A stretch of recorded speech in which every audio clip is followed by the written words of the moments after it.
Selamat siang rekan-rekan media. Terima kasih juga kepada teman-teman BEM UI yang sudah membantu.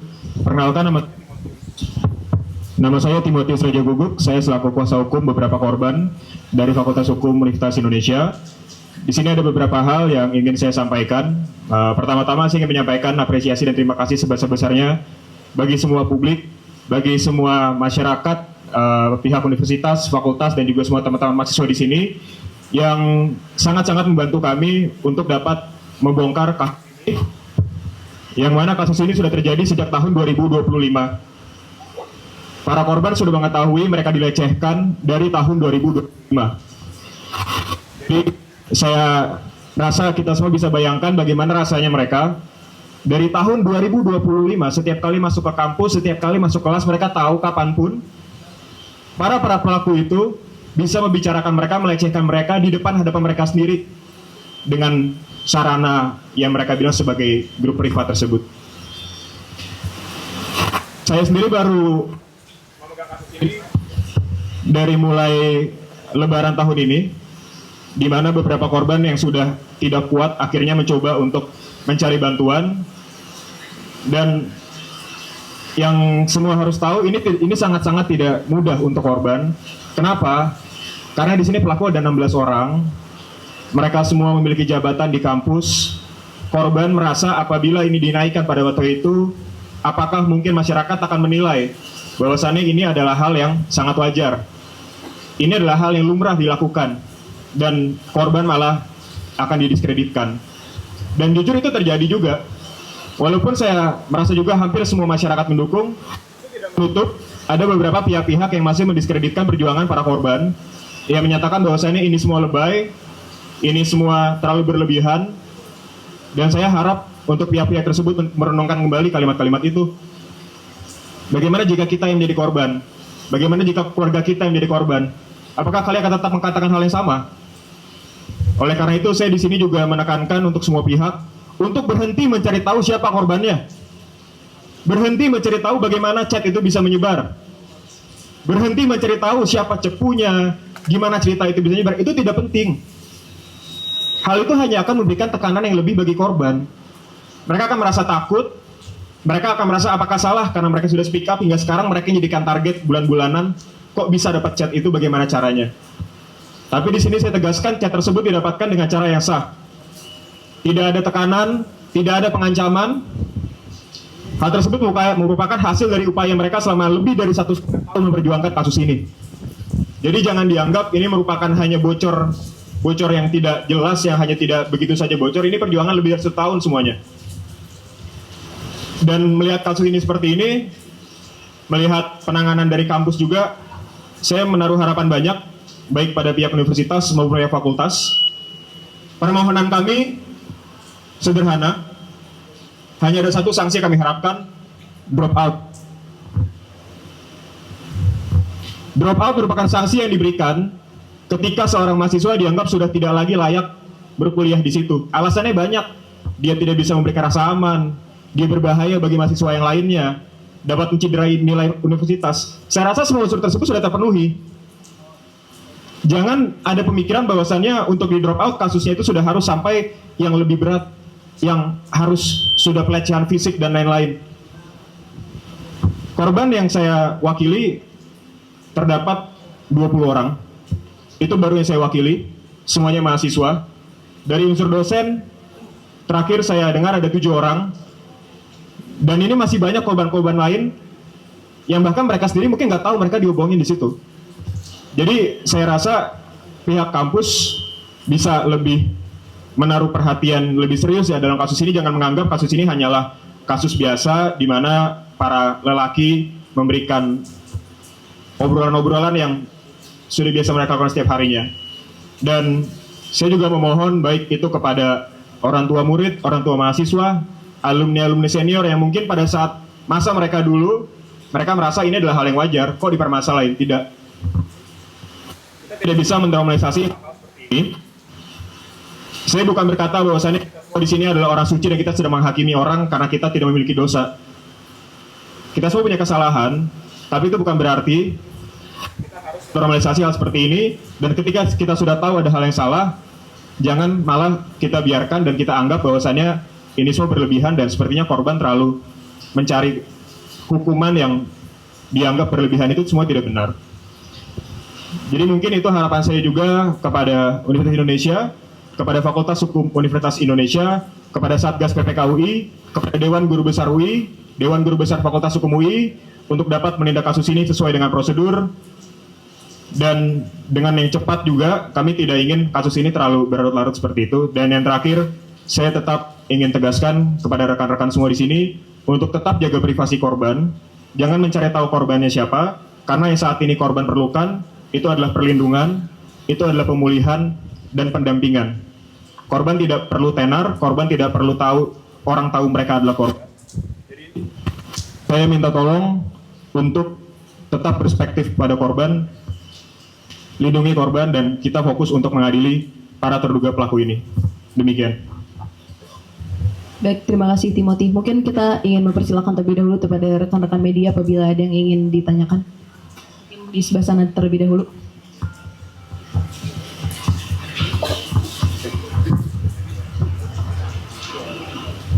Oke, perkenalkan teman-teman UI, Rizky dari Kompas.com. Sebelumnya saya mau tanya Mas, untuk pelaku ini kan sudah ibaratnya sudah tahu ya, tadi juga disebutkan. Apakah mereka hari ini masih berkuliah atau masih berkeliaran di lingkungan kampus? Yang kedua, setelah adanya dropout, tadi Mas kuasa hukum bilang ada 20 orang. Apakah Mas akan melapor langsung kepada pihak kepolisian setelah mereka memang dinyatakan drop out oleh kampus gitu? Yang ketiga, mungkin terakhir, bagaimana respon kampus mungkin kepada pihak BEM atau bagaimana terkait dengan kasus ini? Apakah kampus sudah mulai bergerak dan juga mulai rapat atau bagaimana untuk keputusan para pelaku ini? Terima kasih.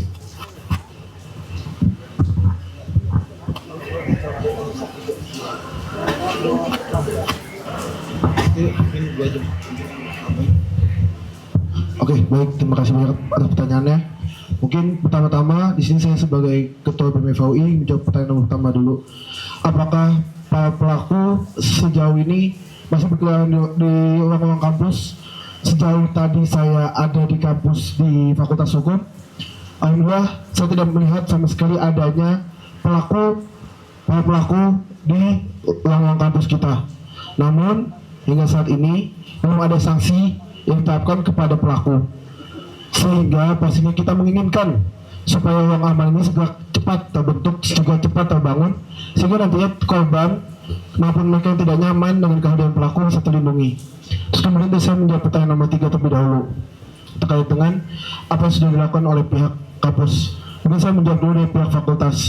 Sebagaimana informasi yang saya dapatkan, pihak fakultas saat ini sudah bersurat kepada Satgas PPKUI dan juga terkait dengan rapat-rapat untuk penindakan para pelaku sudah mulai dilakukan. Namun saya belum mendapatkan update terkait dengan hasil akhirnya. Itu untuk pihak kampus sendiri, saya sejauh ini belum ada dapat informasi apapun, belum ada dapat kabar apapun dari pihak kampus. Mungkin nanti dari Fatimah yang akan menambahkan selaku Wakil Ketua BEM UI. Silakan. Baik, saya ingin izin menambahkan poin nomor 3 tadi. Dari pihak kampus sendiri, kami sudah ada koordinasi dengan rektor sebetulnya, menyampaikan bahwa hal ini perlu atensi serius dari kampus dan dari beliau selaku rektor, selaku bapak kami semua, dan beliau mengatakan bahwa memang akan atensi penuh terhadap hal ini. Dan kita di sini sebagai mahasiswa tentunya mengawal apa yang beliau katakan dan apa yang menjadi komitmen beliau bahwa kampus akan memberikan atensi penuh. Maka mari kita lihat berapa lama waktu yang dibutuhkan untuk kampus untuk bertindak dengan atensi penuh tadi. Seperti itu kalau dari kampus. Ya, tadi terkait dengan kemungkinan laporan polisi, Mas ya. Terkait dengan kemungkinan untuk membuka laporan polisi, pertama, itu semua akan saya kembalikan ke korban. Dan yang kedua,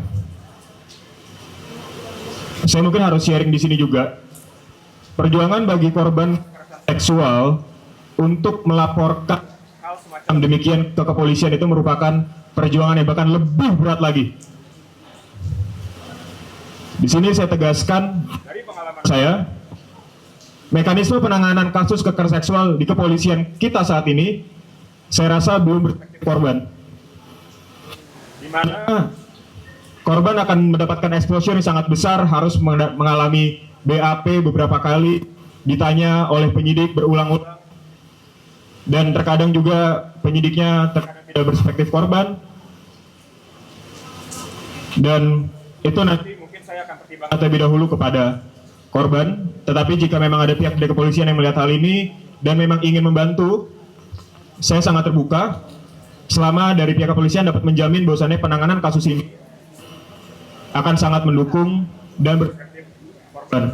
Dan yang ketiga, ini sebenarnya saya juga agak tergelitik kemarin ketika melihat sidang di FH. Dalam statementnya, Fakultas Hukum UI menyatakan bahwasannya akan melakukan pelaporan tindak pidana apabila ditemukan adanya pelanggaran pidana. Tapi seingat saya kemarin sama sekali tidak disebut ya oleh pihak fakultas. Apakah ada itikat dari fakultas untuk melanjutkan ini kepada laporan pidana, laporan polisi? Tidak disebut secara eksplisit. Oleh karena itu saya juga mungkin menunggu klarifikasi juga dari fakultas, mengingat di sini bukan hanya unsur mahasiswa, tapi ada unsur dari tenaga kependidikan yang juga menjadi korban. Apabila memang dari fakultas ingin melanjutkan kasus ini kepada laporan kepolisian, maka saya selaku perwakilan beberapa korban siap juga untuk berkolaborasi untuk membawa ini ke kasus ke ranah meja pengadilan. Terima kasih. Ya, silakan. Ya, terima kasih. Saya Rama dari Wartawan Harian Kompas. Yang pertama soal kondisi korban ya, Pak. Bagaimana saat ini? Apakah memang mereka mahasiswa dan juga dosen mengalami trauma? Apalagi kan para pelaku ini kan juga sering bertemu dengan korban begitu dalam kehidupan sehari-harinya. Apakah memang saat ini masih berkuliah seperti biasa, ataukah ada juga yang butuh pendampingan psikologis khusus sehingga karena sudah terjadi sejak 2025 yang lalu ya Pak ya. Itu apakah kondisi korban seperti apa sekarang? Itu yang pertama. Yang kedua terkait sebenarnya kami mengapresiasi langkah FH UI yang seperti sidang kemarin, itu berarti mahasiswa udah berani speak up. Karena kejadian seperti ini kan tidak hanya di UI, tapi kejadian terjadi di universitas lain. Semoga bisa menjadi contoh. Tapi apakah ada tenggat waktu dari kita begitu sampai pihak rektorat memberikan sanksi hukum yang tegas? Jangan sampai nantinya beberapa pelaku bahkan katanya masih berkeliaran sampai sekarang padahal sudah diberikan sanksi administratif. Apakah ada tenggat waktu dari kita untuk kepada pihak rektorat sampai kapan setidaknya para pelaku ini di drop out? Terus kemudian kami mungkin teman-teman sudah melihat isi percakapan ya yang ada di dalam percakapan tersebut, yang privat tersebut. Bisa diberikan beberapa percakapan yang mungkin sangat menohok begitu sehingga korban ini merasa sangat terlecehkan oleh perkataan tersebut. Ini sebagai contoh bahwa tindakan mereka sangat-sangat biadab. Terima kasih. Ya, terima kasih Pak untuk pertanyaannya. Pertama terkait dengan kondisi korban, saya tidak akan menjelaskan secara detail masing-masing kondisi korban bagaimana. Yang pasti saya rasa semua rekan-rekan di sini juga masyarakat tahu apa yang akan dirasakan oleh seorang korban pelecehan seksual. Apakah dibilang terdampak mental sudah pasti, Mas. Apakah mereka semuanya merasa terhina, merasa tidak punya harga diri, itu pasti. Ini dari tahun 2025, mereka takut. Saya rasa kita semua juga sudah tahu terkait hal tersebut. Namun kalau untuk korban yang dari unsur dosen, saya tidak bisa memberikan penjelasan karena saya tidak mewakili juga. Kemudian tadi, apa lagi Mas?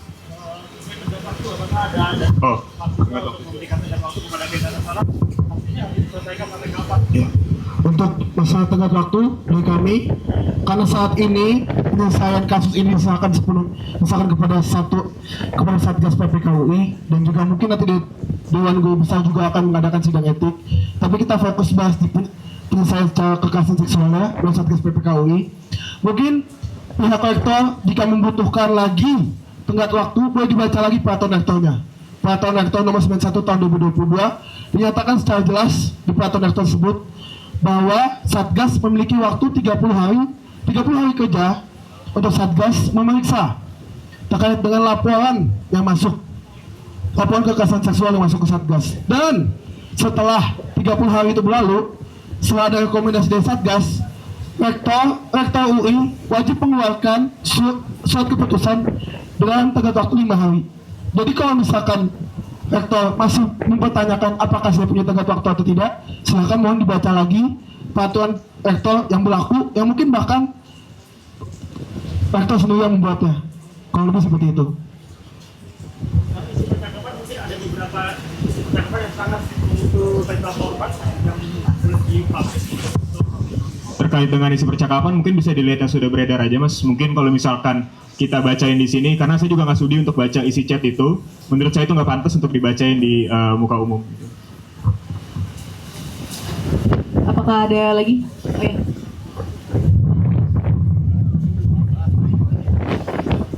Izin Kak, saya Dian dari Kompas.com mau izin bertanya, mengonfirmasi kalau tadi tidak boleh disebutkan rincian korbannya, tapi apakah boleh dikonfirmasi 27 orang ini apakah seluruhnya berasal dari FHUI, maksudnya yang mahasiswanya mahasiswa